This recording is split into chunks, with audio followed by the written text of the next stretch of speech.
Mga kaparokya, bago natin umpisahan ang online viewership ng dalawang bigating noontime show dito sa bansa, ang It's Showtime at Eat Bulaga ngayong araw po ng Miyerkules, ay ibabahagi ko po muna sa inyo ang highest viewership na nakuha ng dalawang noontime show kahapon and of course, yung prizes given yesterday. Bago natin umpisahan yan mga kaparokya, ay humiling ako sa inyo na pakisubscribe po ang aking YouTube channel.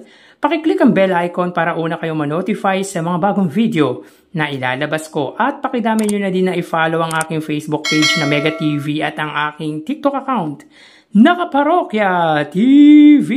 Maraming salamat!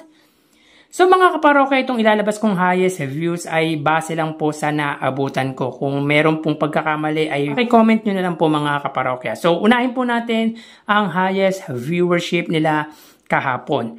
So para po sa It's Showtime na may 2.46 million subscribers under sa kanilang main YouTube channel na ABS-CBN It's Showtime sa oras na 1:32 PM at sa segment na And the Breadwinner is, sila po ay may 94,000 highest views.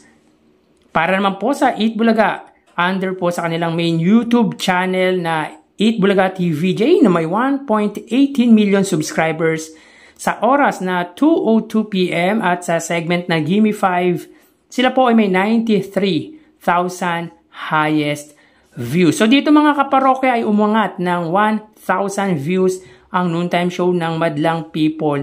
At dito ay masasabi po natin na wagi po ang Madlang People noontime show pagdating sa highest views. Pero dikit po yan mga kaparokya. At kung titignan po natin yung average daily views po nila ay na-meet po ng Eat Bulaga ang 80,000 daily average views, samantalang bigo po ang It's Showtime na ma-meet or ma-reach ang kanilang daily average views na 100,000 viewers. But dito po mga kaparokya, pagdating sa highest views ay umangat po ng 1,000 viewers ang noontime show ng ABS-CBN. So dito ay declared na ang wagi po sa highest viewership ay ang It's Showtime. So punta naman po tayo sa prizes given ang dalawang noontime show kahapon. Pero bago yan ay quick recap lang po tayo. Last Monday, prizes na ibinahagi po nila. So they gave a total of 314,000 pesos kung saan ang 264,000 po dito ay galing po sa Eat Bulaga at ang 50,000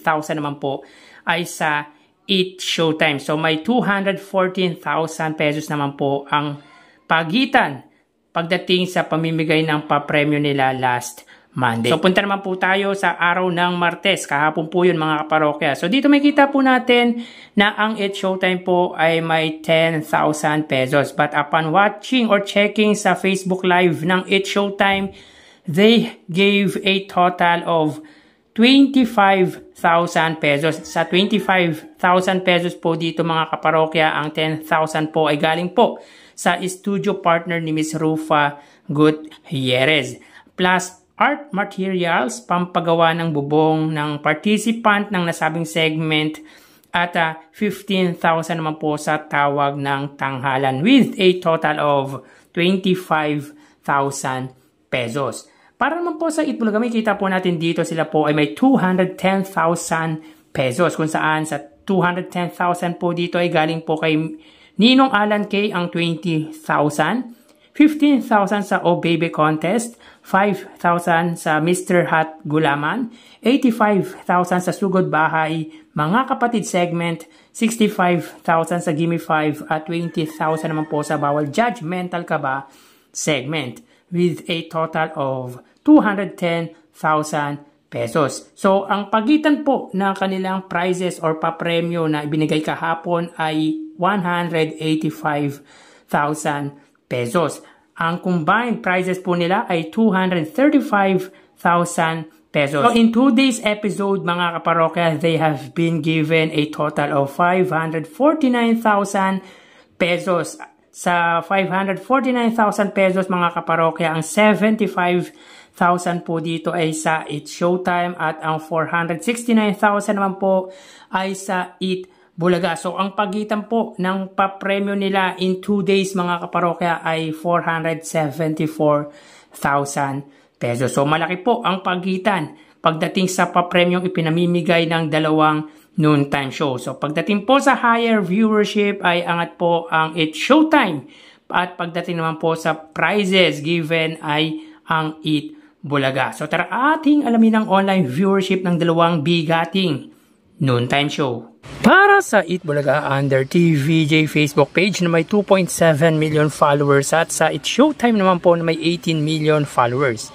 So as of 12:56, ang It's Showtime po ay may kasalukuyang segment na And the Breadwinner Is. So hanapin po muna natin ang live ng It's Showtime. Samantalang ang Eat Bulaga naman po, sila po ay may kasalukuyang segment na Sugod Bahay Mga Kapatid. So dito may kita po natin mga kaparokya, ang It's Showtime po ay may 6,600 live viewers at ang kasalukuyang celebrity guest contestant po nila ay si Khalad Karen. Samantalang ang Eat Bulaga po may kita po natin dito, sila po ay may viewers na 4,300. So again, as of 12:56 PM, ang It's Showtime po, sila po ay may 6,600 live viewers at ang Eat Bulaga naman po ay may 4,300 live viewers. So punta naman po tayo mga kaparokya sa TV Network YouTube channel ng dalawang noontime show para po sa It's Showtime. Under po yan sa GMA Network YouTube channel na may 37.2 million at ang Eat Bulaga naman po under TV5 Philippines na may kasalukuyang subscribers na 2.15 million. So as of 12:57 PM, ang It's Showtime under GMA Network, sila po ay may 13,000 viewers. Ang Eat Bulaga naman po under TV5, sila po ay may 24,000 viewers. So again mga kaparokya, as of 12:57 PM, ang It's Showtime under GMA Network, sila po ay may 13,000 live viewers at ang Eat Bulaga naman po mga kaparokya under TV5, sila po ay may 24,000 viewers. Mapunta naman po tayo sa main YouTube channel ng dalawang noontime show para po sa It's Showtime.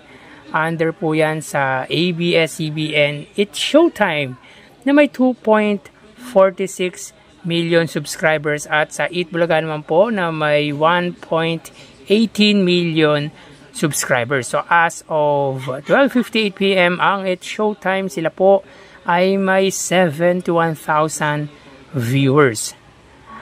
Ang Eat Bulaga naman po mga kaparokya, sila po ay may 81 or 82,000 live viewers. So again, as of 12:58 PM, ang It's Showtime po under po yan sa kanilang main YouTube channel na ABS-CBN It's Showtime, sila po ay may 71,000 viewers. Ang Eat Bulaga naman po, sila po ay may 82,000 viewers. So, ang segment po ng It's Showtime ay ang And the Breadwinner Is. At kasalukuyan pong wala si Vice Ganda. At sa Eat Bulaga naman po ay Sugod Bahay Mga Kapatid. So, bali, ang total na nakuha po ng dalawang noontime show ay... Mga kaparokya, bago natin ibigay ang total live viewers ng dalawang noontime show ay humiling ako na pakisubscribe po ang aking YouTube channel. Pakiclick ang bell icon para una kayong ma-notify sa mga bagong video na ilalabas ko. At pakidamay nyo na din na i-follow ang aking Facebook page na Mega TV at ang aking TikTok account na Kaparokya TV. Maraming salamat! So, bali, ang total na nakuha po ng It's Showtime ay 90,000 viewers. 6,000 sa Facebook Live, 13,000 sa TV Network YouTube channel at 71,000 sa main YouTube channel. Ang Eat Bulaga naman po ay nakakuha ng total na 110,000 viewers. 4,000 sa Facebook Live, 24,000 sa TV Network YouTube channel at 82,000 naman po sa main YouTube channel. So again mga kaparokya, ang It's Showtime po ay may 90,000 total viewers at ang Eat Bulaga naman po ay may 110,000 total live viewers. So yan po lumalabas sa kanilang online viewership as of 1 PM. Mamaya magbabalik pa po tayo sa ikalawang bahagi ng ating online views update ng dalawang noontime show. Magpapaalam po muna pansamantala mga kaparokya. Magsiingat po tayo. Thank you and God bless.